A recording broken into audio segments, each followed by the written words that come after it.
Are your hedgerows fit for birds and bees?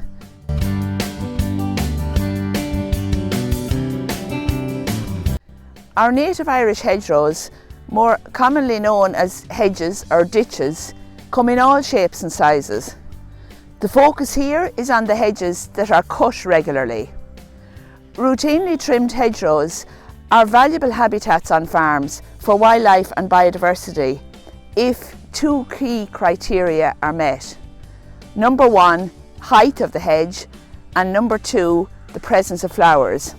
Firstly, with regard to height, birds nest in hedgerows which are over 1.5 metres because they need cover above and below the nest.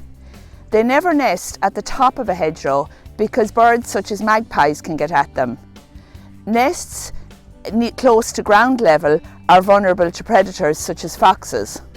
So, the bigger and bulkier a hedge, the better, with a dense base, but at least 1.5 metres above ground level or the top of the bank.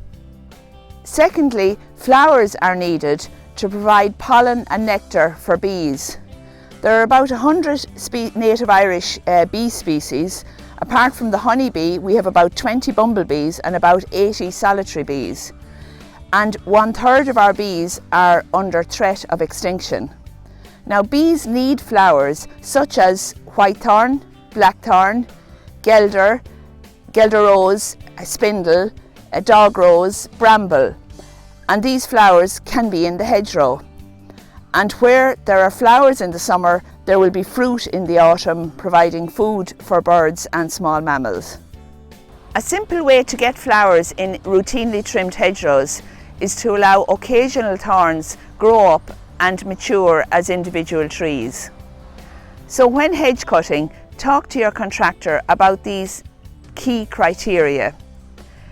Ask him to shape the hedgerow from a wide base to ensure the base stays as dense as possible because it allows light at the base.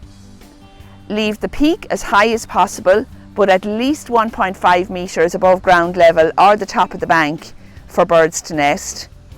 And leave occasional thorn trees to grow up and flower and fruit for the birds and the bees. Then your hedgerows will be fit for birds and bees.